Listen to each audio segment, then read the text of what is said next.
Doctor Alexandre, el tiempo es suyo para que revisemos la parte que corresponde al tratamiento de tronco de coronaria izquierda, preguntas de enseñanza, y al final esperemos tener, Mario, porque va a ser muy importante cómo tú, Arturo, el doctor Alexandre, pasan de la teoría a la práctica.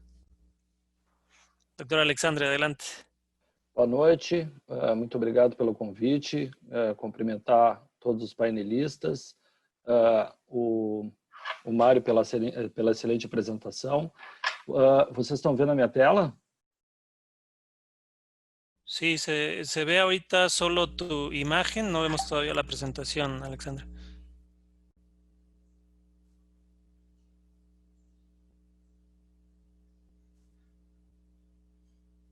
Listo, se está viendo tu apresentação? Ok.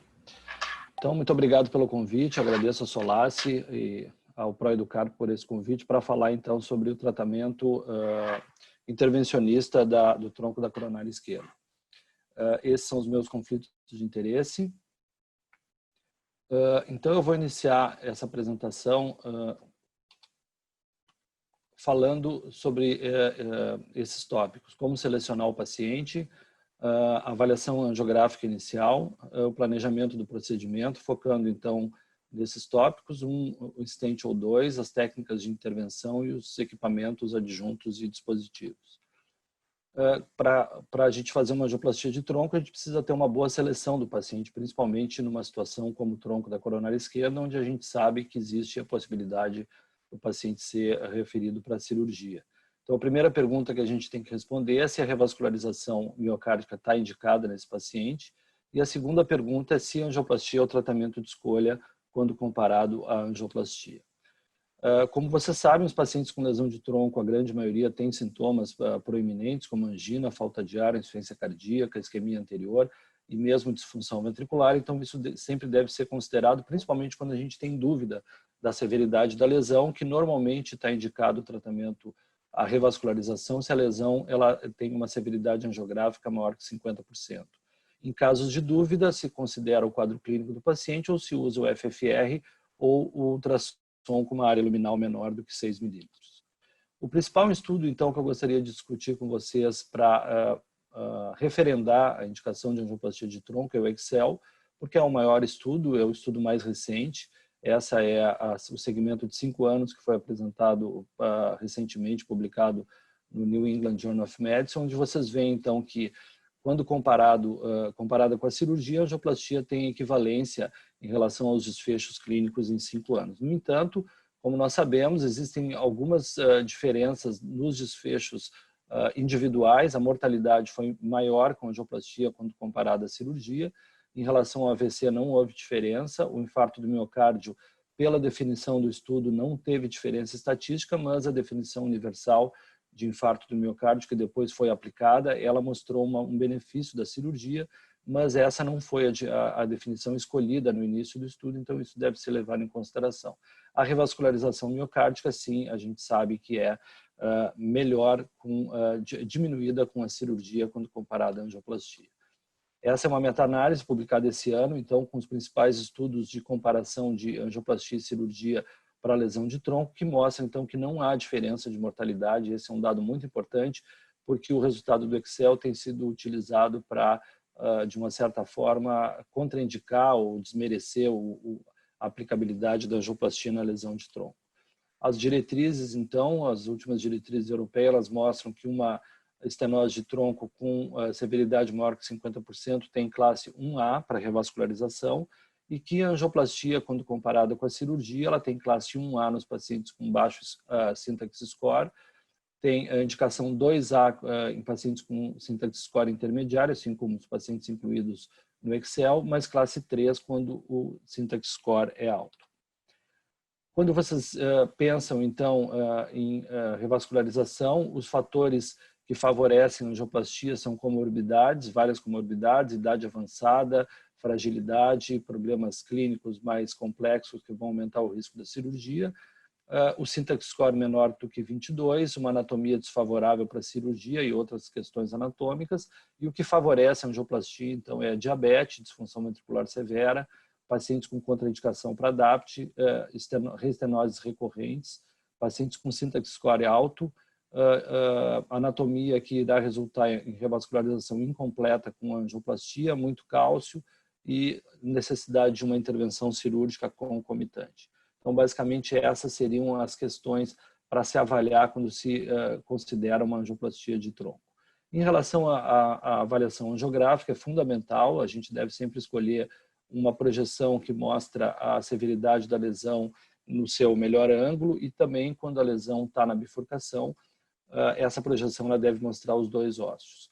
A bifurcação do tronco ela é diferente das demais bifurcações, porque ela tem sempre, quase sempre um vaso, um ramo lateral que é a circunflexa com grande importância, mas também existe essa desproporção de calibre. Os ossos geralmente são envolvidos e o caso apresentado, que é uma trifurcação, ocorre em torno de 10% dos pacientes. Aqui vocês podem ver que o ósseo da coronária esquerda ele é normalmente ovalado e tem uma angulação. O diâmetro do tronco médio é em torno de 5 milímetros, ele tem um trajeto curvo. A aterosclerose, normalmente ela compromete a bifurcação. O ângulo dessa bifurcação é em torno de 70 a 80 graus na maioria dos casos e a circunflexa, ela supre, como o Mário muito bem falou na apresentação dele, a importância da área de miocárdio em risco, mais de 10% do miocárdio em mais de 95% dos casos. Aqui, então, é um artigo publicado esse ano, bastante interessante, que foi, esses autores eles fizeram tomografia computadorizada coronária em 100 pacientes, eles viram, então, as projeções ideais para individualizar o ósseo do tronco e a bifurcação do tronco. Para o ósseo do tronco, a projeção considerada ideal foi uma oblíqua anterior esquerda 37 graus com cranial 22 e a bifurcação, uma projeção AP com caudal 49. Claro que isso é uma média, vocês devem sempre procurar nos pacientes de vocês aquela projeção que individualiza melhor, mas esse é um dado interessante recentemente disponível. Planejando o procedimento, a primeira questão é se o paciente é um paciente estável, um paciente com infarto sem supra, um paciente com infarto com supra, que foi o caso apresentado. Nesses pacientes aqui, a gente tem que fazer o procedimento com um planejamento não ótimo, planejamento mínimo, e tem que fazer o procedimento no mesmo momento. Nesses pacientes estáveis, se pode, então, planejar dispositivos adjuntos e a técnica com maior detalhe. Nos pacientes com infarto sem supra, vai depender se o paciente é um paciente de alto risco, que normalmente é feito no mesmo procedimento, e de baixo risco, que pode ser estadiado. Atenção especial para cenários de alto risco, como lesões muito severas do tronco, dificuldades técnicas antecipadas, seja por angulação, seja por calcificação, trombo, no caso do que foi apresentado, e os pacientes que têm disfunção ventricular esquerda severa e principalmente aqueles que têm oclusão ou estenoses nos outros vasos, que aí vocês têm que considerar, então, a necessidade de balão intraórtico, impela ou mesmo ECMO, embora os estudos nessa área não sejam observacionais, a gente não tem uma evidência randomizada para responder essa pergunta.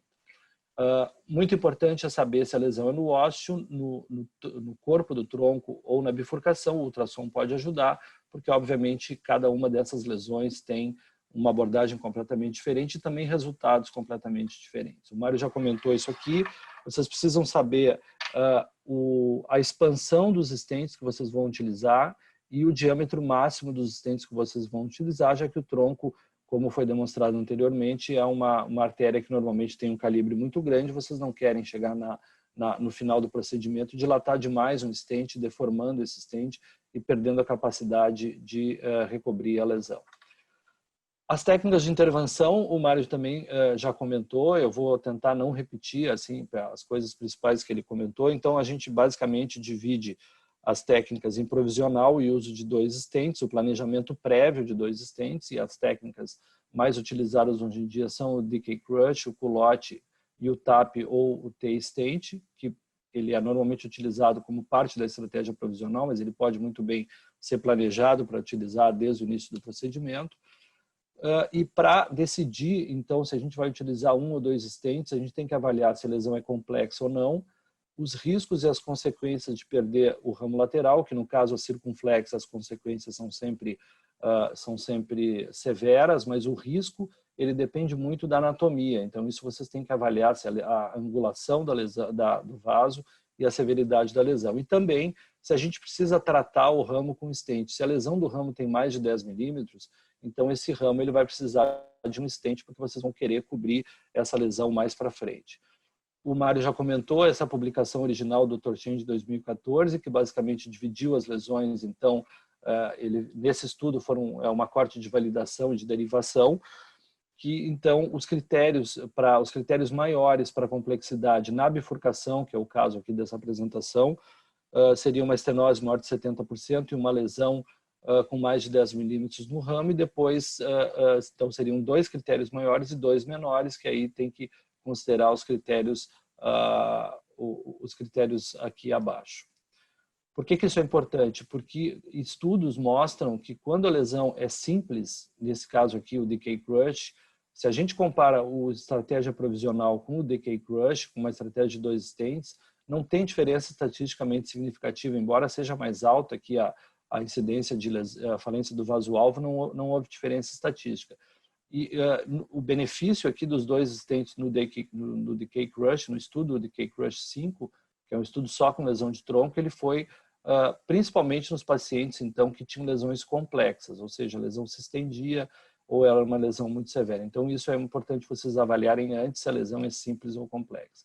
Esse é um algoritmo então para o tratamento de lesões de bifurcação em geral. Aqui a gente avalia primeiro se a lesão, se o ramo tem mais que 2,5 milímetros, que é o caso nosso na circunflexa, que normalmente vai ter mais que 2,5 milímetros.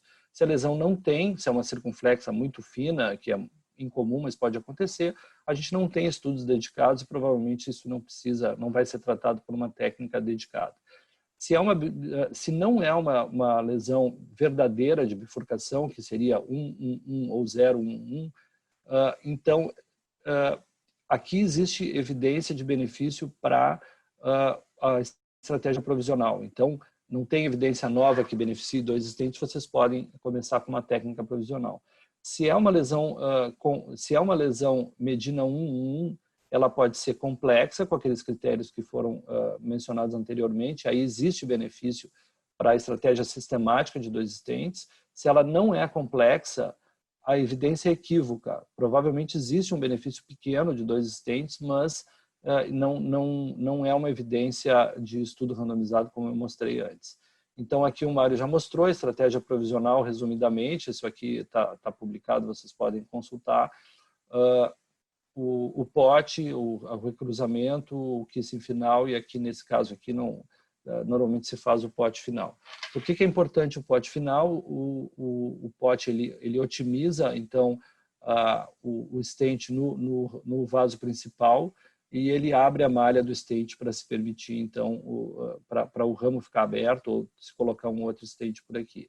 Isso foi publicado agora, o ano passado, no Eurointervention, e aí, quando vocês não conseguem recruzar, a importância de recruzar sempre distal é porque existe diferença, depois do kissing balloon, no aspecto anatômico do stent do vaso principal. Nesse caso aqui, quando foi recruzado por uma célula proximal, é mais importante fazer a técnica de TAP, que seria o T com protrusão mínima, e aqui, quando é recruzado distal, vocês podem utilizar com mais segurança a técnica de T. Quando a gente usa a estratégia provisional e não existe comprometimento do ramo lateral, não existe um benefício demonstrado de kissing de rotina final. Esses são os estudos aqui que mostram que uma estratégia de kissing final depois da estratégia provisional, ela não mostrou benefício nesses estudos, mas quando é utilizada a estratégia de 2 stents, existe um benefício então do kissing final. Claro que quando a gente está falando de tronco, a gente tem que ser mais liberal no kissing final, já que mesmo sem evidência tão robusta dos estudos, a gente está lidando com a circunflexa e é importante deixar esse vaso aberto. Qual é a chance que vocês vão ter de ter que usar 2 stents nos pacientes com lesão de tronco? Esses são os dados dos estudos. Então, no Syntax foi necessário 2 stents em 38% dos casos, no Izar Leftman em 36%, no Excel 35% e no Noble 35%. Vocês vejam que é muito semelhante então vocês podem esperar que um paciente com lesão de tronco, mesmo optando inicialmente pela estratégia provisional, em 1/3 dos pacientes vocês vão acabar tendo que usar 2 stents. E, claro, se começarem com a estratégia de 2 stents, isso aí vai acontecer. Lembrando que o estudo que avalia, então, a comparação entre 1 versus 2 stents em pacientes com lesões verdadeiras de bifurcação é o EBC-MEN, que está finalizando, então, o seu segmento e deve estar disponível nos próximos meses. A técnica de decay crush, o Mário já falou, são vários passos, o crushhamento do stent, o kissing balloon, o pote, o kissing balloon, o novo stent, o novo pote. Então, é uma técnica bastante que demanda experiência e bastante cuidado e paciência para fazer. A técnica de culote, da mesma forma, são vários passos, vários recruzamentos, então vocês precisam estudar bem essas técnicas para lá na hora não ser surpreendido por problemas técnicos que às vezes podem ser bastante, ter consequências bem desastrosas, principalmente no tronco e na circunflexa. Esse é o estudo de Decay Crush 5, então, que é o principal estudo que demonstrou benefício então da estratégia com Decay Crush em pacientes com lesão de tronco de bifurcação, Medina 1, 0, 1, aqui as características do estudo. Então vejam aqui que 100% dos pacientes no braço de Decay Crush recebeu stent no ramo versus 47% na estratégia provisional, e esse estudo mostra então que o Decay Crush em pacientes com lesão de tronco, com bifurcações verdadeiras, ele tem uma diminuição significativa da falência do vaso-alvo no segmento de 1 ano. Esse ano foi publicado o Definition 2, que é um estudo muito importante, que ele basicamente randomizou, então, pacientes com lesões complexas de bifurcação para a estratégia de 2 stents versus stent provisional.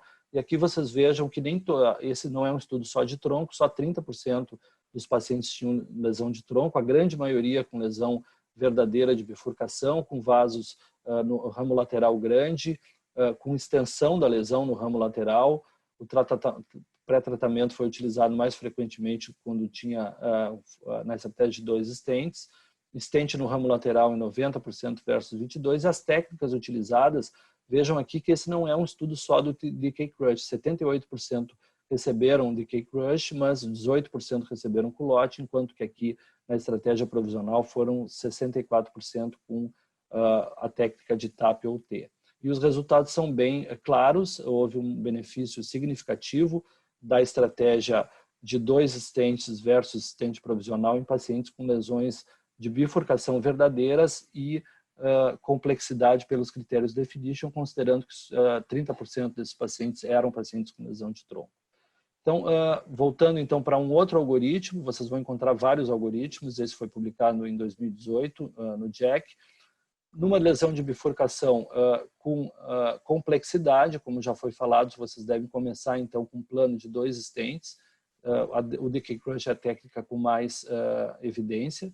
Se a lesão não é uma lesão complexa, é uma lesão simples, e se o ramo tem fácil acesso, vocês podem começar com o provisional ou o provisional inverso e depois tratar o ramo somente se houver comprometimento por esses critérios aqui. Se o ramo não tem fácil acesso, aí é importante, considerando que esse ramo é a circunflexa, se garantir esse ramo com um stent no ramo lateral pela técnica de culote invertido ou mesmo a técnica de Decay Crush.